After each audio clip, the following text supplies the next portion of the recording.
citizens are killed and 17 others wounded in a suicide attack in Al-Jisr al-Abyad neighborhood in Damascus.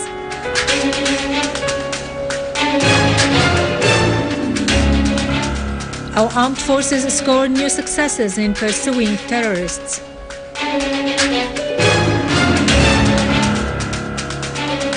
The People's Assembly condemns the terrorist gang's crimes in Ma'loula as aiming at covering up their defeats in front of the Syrian Arab Army.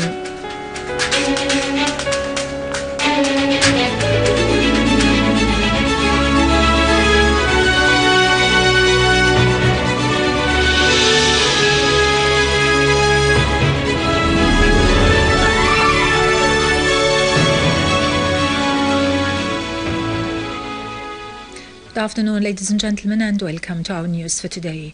A suicide bomber has detonated himself in Al-Jisr al-Abyad neighborhood in Damascus, killing 4 citizens, including a woman, and injuring several others.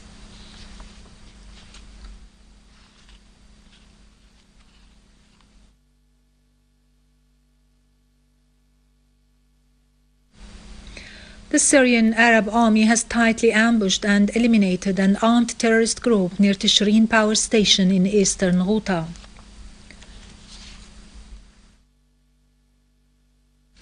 In Damascus suburbs, the Syrian Arab Army has also eliminated all the members of an armed terrorist group in An-Nabq city, destroying large quantities of weapons and ammunition.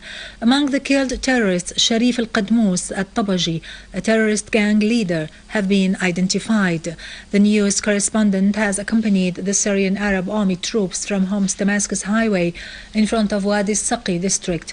A motor gun and a large number of terrorists' headquarters and weapons warehouses were destroyed during the operation. The Syrian Arab Army troops had entered An-Nabq city through 2 axes in the direction of Wadi Saqi and Damascus-Homs highway. They liberated all the buildings on the western side as well as all the farms in Wadi Saqi. The army also defused a number of explosive devices in that region. A missile launcher was found. The western side of the highway has become completely under the control of the army. The Syrian Arab Army has tightened control on Al-Shumariya Mountains, Al-Hawa Hills, and the mountains surrounding Sahrij village in Homs' eastern suburbs after eliminating the last terrorist gatherings there. A military source says huge losses have been inflicted on the terrorists, adding that their weapons and ammunition have been destroyed and scores of explosive devices have been dismantled. Syrian Arab Army units also destroyed 2 missiles launching bases in Al-Ghasibiyya village, as well as terrorist gatherings between Ad-Dar al-Kabira and Al-Khalida villages and the area east of Al-Hussein Mosque. Boats loaded with weapons and ammunition in Qisin Gulf in Al-Rastan Lake have been destroyed. Terrorists were eliminated in western Al-Habra, Abu Hwadid, Rahum and Rasm al-Tawil villages. Terrorists' hideouts were destroyed near Al-Khadija Al-Kubra School, Saqiyat al-Dahab in Al-Qusur neighborhood, as well as in Bab Hood, Al-Warsha and Jurat al-Shayyah in the city of Homs. In Dar'a, the Syrian Arab Army has destroyed terrorist gatherings in Atman village in the governorate's suburbs and thwarted their attempts to attack army checkpoints. The army has also eliminated a large number of terrorists downtown Dar'a, including Muhammad Adnan al-Masalme, Hussam Awad al-Raja al-Masalme, Yasin Hassan, and Arshidat Aba Zaid, nicknamed Abu Taysir. Terrorists Abu Sharaf al-Mahamid, a leader of the so-called the Islam Shield battalions linked to At-Tawheed Brigade, was wounded. Several terrorists were killed in an explosive device blast as they were trying to prepare such explosive charges in Sheikh Miskin village in Dar'a suburbs. Among the killed terrorists, Hani al-Aqaili and Muhammad Ansar al-Zarzira were identified. In Idlib suburbs, the Syrian Arab Army has destroyed terrorist cars loaded with weapons and ammunition between Ma'arit Masrin and Ram Hamdan and between Ma'ar Dibsi and Msaybin. The army also eliminated terrorists in forests near Idlib Harim Road, as well as in Iblin, Kafarlata and Sarja. The Syrian Arab Army has also eliminated Jabhat al-Nusra-linked terrorist groups in Deir ez-Zor, destroying their weapons. The army also destroyed terrorist hideouts in Al-Hamidiyeh, the ancient airport, Al-Hwayqa, Al-Jbayle and Al-Rashidiyeh. Among the killed was Ibrahim Hani Sheikh. Syrian Arab units intercepted an attempt by terrorists from the so-called Islam Army to infiltrate into Al-Rasafi neighborhood, killing a number of terrorists, including Suleiman al-Nahar. Patriarch Yohanna X of Antioch and all the Orient for the Greek Orthodox has affirmed that detaining the nuns of Martaqla Monastery in Ma'lula is a flagrant infringement on people's dignity and a violation of the voice of peace and prayers across Syria and the whole Orient. The People's Assembly emphasized during its session held under the chairmanship of Speaker Jihad al-Laham today that the crimes of the terrorist groups in Ma'lula are aimed to cover up their defeat by the Syrian Arab Army. Members of the People's Assembly pointed out that these crimes will not affect the steadfastness and the national unity of the Syrian people, but they will increase the determination to purge the country of the terrorists. The Assembly also listened to the answers of the Ministers of Communication and Technology and the local administration to the written questions of the members of the Parliament. In Lebanon, cautious calm prevailed in Tripoli following terrorist attacks in which Takfiris from Al-Mustaqbal movement used snipers as well as light and heavy weapons against Jabal Muhsin and its surrounding. Sniping continued to hit any moving target in the areas where clashes took place, including the international highway from the roundabout of Nahar Abu Ali into that of Al-Malule. The Lebanese government has asked the Lebanese army to take necessary measures to enforce security in Tripoli for 6 months. Yet, in an escalating move, founder of the so-called Salafist current in Lebanon, Sheikh al-Shahal, said that the extremist parties are determined to abort the government's decision by calling the armed men to fight as part of what he called self-defense while necessary.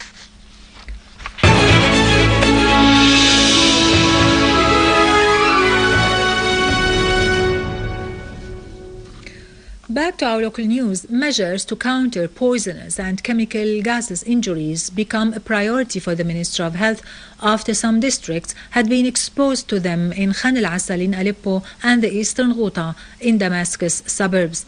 In cooperation with the World Health Organization, the Ministry of Health has opened a national workshop on such measures at the Sheraton Hotel in Damascus. The workshop will offer information on how to deal with chemical material and how to handle those affected by them. The Minister of Health, Saad al-Naif, stressed the need to spread health awareness among citizens and generalize the culture of public safety.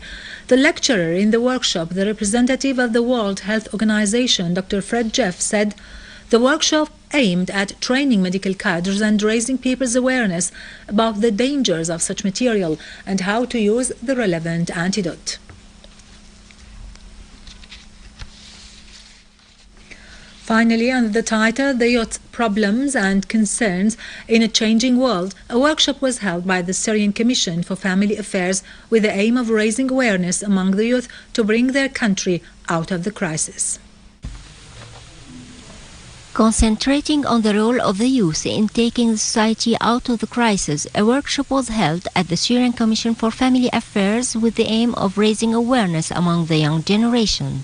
Among the issues discussed during the 4-day workshop were the youth and the effect of the modern media, the psychological impact of the crisis on the society, and the young men and ways of facing religious extremism. Actually, this workshop has many aims. The aim of this workshop today is to raise the awareness of young generation about how to face this crisis, how to face these difficult circumstances, and these negative effects that happened or that caused because of what happened in Syria, let's say from 2.5 years till now.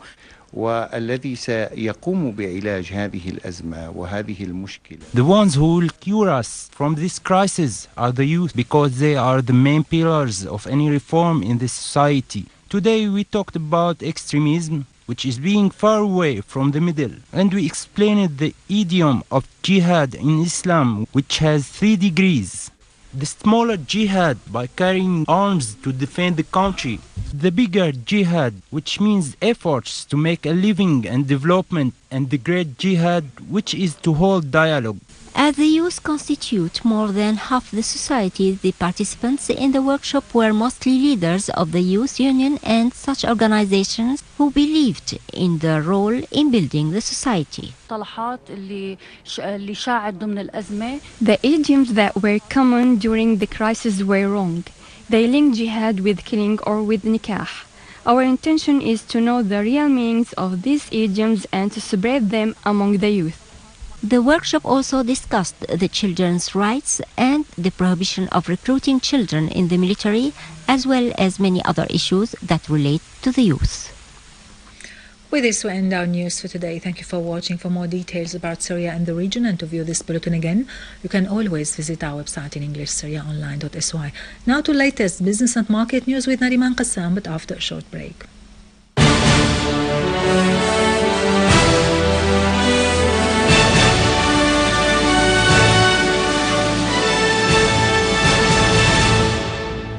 Ladies and gentlemen, good afternoon. The Minister of Economy and Foreign Trade affirmed that the poultry farms in Syria will resume work soon, as the ministry provides the poultry breeders with all the support needed. Meanwhile, the ministry seeks to supply the local market with chickens from some foreign sources. The minister added that the import process is limited to the basic needs only, noting that the ministry plans to import medicines in addition to granting the related importing licenses.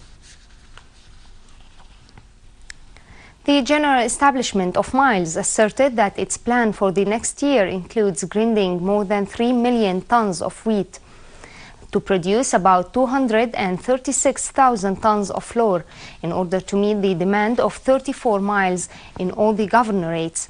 On the other hand, the plan indicated that the annual local production of miles reached about 1.8 million tons of flour, while the private miles produced about 1.3 million tons.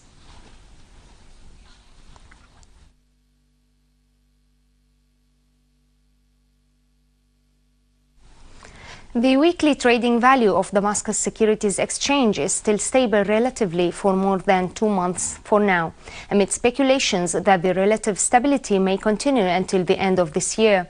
The economic and finance experts pointed out that the DSE performance is good despite the current crisis. Meanwhile, the total trading value reached 9.5 million Syrian pounds, distributed on 52 deals, with a trading bulk reaching 57,000 shares.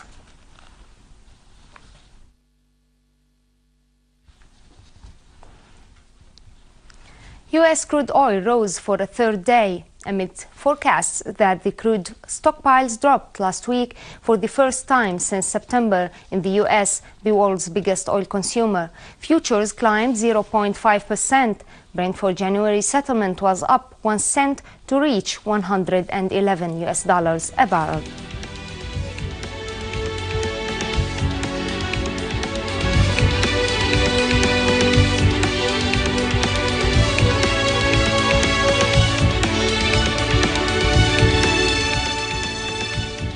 European stocks declined for the third day as investors weighed valuations before U.S. jobs data this week that may help gauge the trimming of a reduction of the Federal Reserve stimulus. Japanese stocks, on the other hand, rose, with the Nikkei stock average climbing to an almost 6-year high.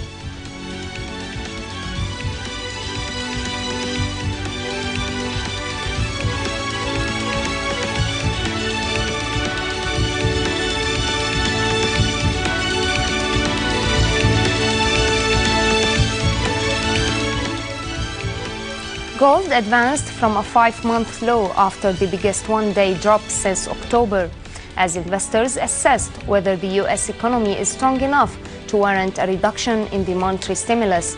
Gold for February delivery traded at $1,222 an ounce.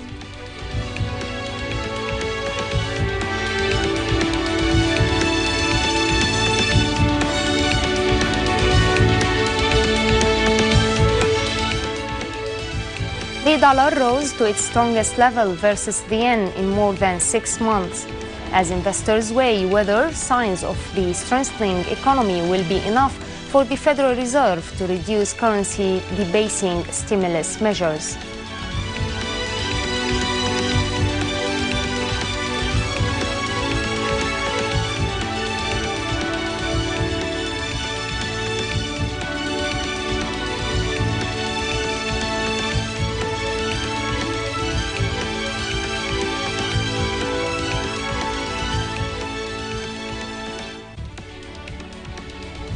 Ladies and gentlemen, this was our economic news for today. Thank you for watching. Goodbye.